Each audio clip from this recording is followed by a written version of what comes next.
Hi everybody and welcome back to my channel. This is a video about I think the real name should be Fruehauf. I don't know how to say in English because it seems like a German name. Fruehauf is written. It's the tank trailer from the 1950 for fuel and flammable liquids, used in America, I think from the 40s until the 60s or the 70s. And it is the trailer used during the filming of the movie Duel. It was a movie from 1971 made from Steven Spielberg, and it was neither a real movie, was a short movie, made in that years with very very young Steven Spielberg, and is absolutely a masterpiece to see. Now I think is also available on YouTube. So you just search for Duel 1971, The Duel 1971, and you will see at once this little guy with a little red car that is starting to have an issue with the truck driver of this monster. I made time ago the front part of the truck that was, my intention was a Peterbilt 351, despite they say that in the movie was used a 289 Peterbilt, which the main difference was basically minor detail on the cab, but the main difference was that the last axle on the trailer was a dead end, so it was not a traction axle in the 289. Instead, in the 351 was the brother of the 289. It had the double motion on the two wheels on the truck. Both the truck were used during the filming. It became more famous the 289 because it was the nicest one that they had for closest images and for closest videos, very very near to the cab. The other was nearly identical, a little in worse condition. So the production took two of them, and they were used both during the filming of the video. If you are a modeler, you probably have also the eye to spot the difference between one truck to another. I mean, I just seen the video again on YouTube, and there is difference. I mean, that you see very often that it is not the same truck following this car, so there is some difference. Despite if somebody is not inside this type of items, it's very difficult to spot any kind of difference between the two trucks. What I was missing at the time was basically about the trailer. I just found back in time an American company making this Fruehauf trailer. I will call it tank trailer, just that. And I had the problem that to post such item, it was also an item printed in 3D, so basically I think it was a file similar to this one. I don't have to say if nicer or worse than this. This was everything that I could get, and it is not that trailer made by this American company, but it was the file that I bought from Cults 3D platform, and they had a guy that printed this one for me because he needed to finish my model, so I didn't have any 3D printer here. I need him to finish for me the preparation of this quite basic, trailer for the truck. Quite basic because we don't have any major detail. The file just provide you a set of 4 wheels for the trailer, but they are not at the level of the model that we used to do. It's quite simple, despite they added the bolts of the central hub and the whole of the 5-spoke wheel typical of this type of trucks on that years, but if you look closely, these 5 spokes are a little bit different, and overall they are closed, so there is not so much use for that. They also set the feet for the trailer, that is logical that they were somewhere there, under there, but the point is that if you see closely at the rear feet that the Fruehauf had at the time, they were quite different. They were much more complicated. The section was different. There were cables, so it was not exactly that stuff. And in many images of the movie, there was absolutely nothing here, so they didn't use it. I don't know if it was because it was the version with the system that can be lifted up here after the joining point with after the 5th wheel here, and I'm not so sure if that was present or less in the movie truck. So for now, I prefer to wait a little. They also provide a kind of rear suspension for that wheels, that is extremely basic, and they are right because anyway it's quite a thick part that is temporarily glued. I placed anyway pins. This is completely hollowed from here to here, so there is a crossing pin that I will use like a kind of extra pin for the wheel, you know, because of course in this type of model, when they are so big and so heavy, you can absolutely not just trust the glue.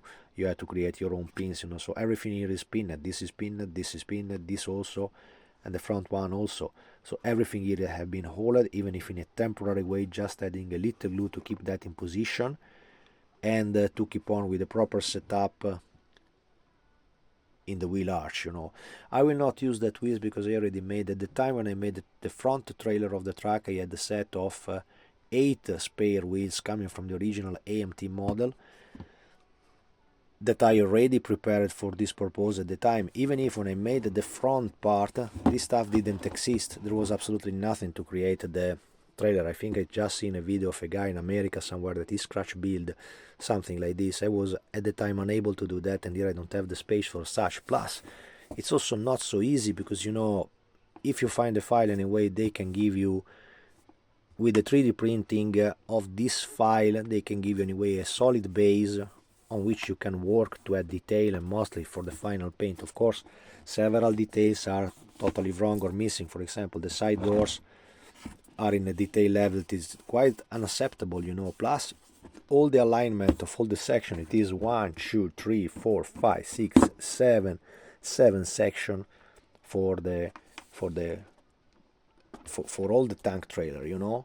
So it's not so easy to place them in straight condition. There is still something to work, but you see, it is a battle basically to keep it straight. Imagine, I don't dare to say the worst model kit in plastic that you had back in time, but nearly there, you know. Don't help the fact that this type of resin is extremely easy to create powder. I have dust all over. I think today I washed my hands 7 times, you know, and to clean the inner part from the inner sprue, because inside the 3D print always have this type of items that were overall the 7 section of the model. So I generated, I think, 1 kilo of sprue that had to be trashed, you know. And so that's it. I think that for now I will just make it to rest. I wanted to join all the parts on the trailer because usually I see from my experience that when you work with 3D parts, it's very easy that when they are quite big, some of them usually start to bend in some points. So probably you have some part that start to be, you can see also from there, for example, there is still some point that have to be sanded, but you see that there is a kind of wave, even because the piece is so big. And this was just the 124 part of the file, because when I bought the file there is also the same STL file to make it in 114 and in 112 scale. So it became a huge stuff, you know. I don't know how can they print it, you know. I could not. And that's it. I'm overall quite satisfied with the result because it's very impressive. You see, from far away it's 45 centimeter of trailer, you know.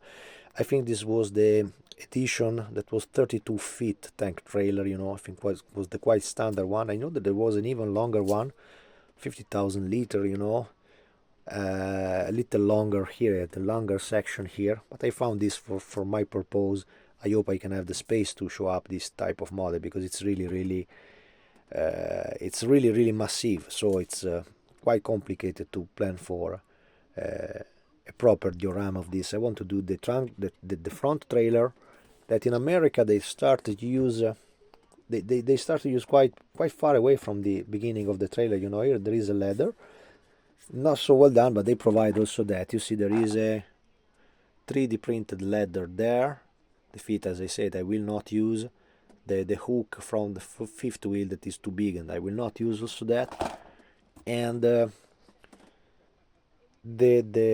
tractor was quite far away from the end of the trailer, so it is not like in the European trucks or in modern trucks where the semi is nearly joined to the cab, you know, probably for spaces and so on. They try to use all the spaces that they can. Instead, in this model, if you see the movie, the trailer end here, the cab is here, so there is a huge space between the cab and the beginning of the trailer. What will be absolutely important will be to maintain the same height of the trailer together with the roof of the cab, because in the movie they are never higher up and so on, they are on the same line. So this is something that with the final setup I have to study very carefully, and for this purpose I also left with one of my pins this unglued basically inside, so I can decide how to lift this part up and down, keeping this one fixed, and just joining I think couple of millimeter, 2-3 millimeter, to make all the wheels touch the ground, because I absolutely don't know. Maybe it's so precise, and also I've been working so precise on the track that don't need any extra fitting at all, but I'm prepared for that. So if something happens, I think I can absolutely find the proper setup. Plus, at the end, I will add a lot of extra details, like for the side panels. These were probably the side panels where they had the tubes and the pipes for refueling, and here is absolutely kind of, I don't dare to say bad detail, but too simple detail, that should be an handle. We are in 1/24 scale. In the handle you nearly can see also the screw fixing the handle to the panel, in the same, in the other side, there is the same. The white line that you can see there is basically my fitting, because of course during the cleaning procedure of all the parts, before I had to clean all the parts one by one and then glue them, numbering them, because it's very easy when they are 7 to lose which is the part that goes here and here, because several are extremely similar. Like for example, this to one should be there, should be this. Then you see carefully that there is the section that just join in one point, not in the other point, so you can make it. As well as in the beginning when I was working, this I remember that this side was extremely similar to this side, because here the designer probably made a little mistake in the corner here. This I remade, I took the corner, but in the beginning the curvature was in this level, so it was much more lower, much bigger arch here. Instead in the movie nearly doesn't exist that edge, it's really something like this.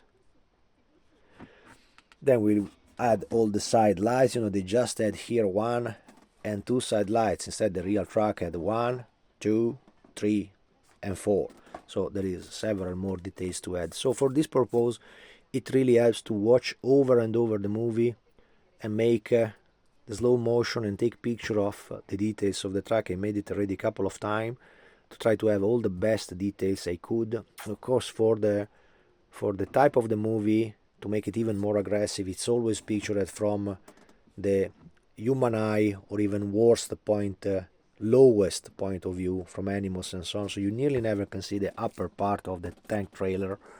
What I discovered in the final scene when the truck falls down from the hill, you can see that these ports, I guess they are inspection ports or refueling ports, I really don't know, they are in a different shape, so they are not absolutely round this way, they are a little bit squared with the line over, so it is not at all this way. There is really a sequence that I saved where it goes down and crash, completely empty, so it really folds like a can of beer, and that's it. But I'm extremely optimistic, because the base is anyway correct. I don't know for which purpose the original file had here kind of step. For some, I was thinking to do something with nice detail, but it was extremely simple in reality. The real tanker was extremely simple. It was stuff from the 50s, nearly coming from the war, like a design, It was just different because you never find anything on the market in plastic about this stuff. So I was really hopeless until I won in a competition a bonus for $100 that I could spend in Cult 3D and buy those type of files. I buy this one. I also bought the one from a Convoy, the movie with Chris Christopherson, the Mac, rubber duck Mac, black Mac with the tank trailer also. It was slightly different because it was not finishing in this way, it was conventional ended, and the tanker had nervatures over the body, a little slightly different, But I like this one. So first of all, I wanted absolutely to finish the Duel track, so I will give it the shape for now. For now, I will take a pause on this and finish another work, because I'm really a couple of days that it is nearly 10 hours of gluing and sanding and gluing. So as you can see here, there is still a lot to fill it up to make it straight. It was an aluminium tanker and completely scratched and destroyed, of course, but it have to be precise, so I have to take it away those lines. They have to make it completely flat and smooth, and then I have to make all my best to give the proper weathering effect to make it completely scary like the real stuff was. And I cannot really wait to apply on the back of this guy flammable writing here, the flammable. So every time I'm by the road and I look at slow going on tractor, I always think flammable. It's him, don't mess with him. So that's it, guys. This is my 124 whatever Fruehauf. I really don't know how to pronounce it honestly, but is the Duel tank trailer in 124 scale that I will keep on, and I will finish soon, I hope during this year, and make a masterpiece model with the front trailer of the Peterbilt 351 that I already did. That's it, guys. Thanks for watching and see you in the next one. Thank you.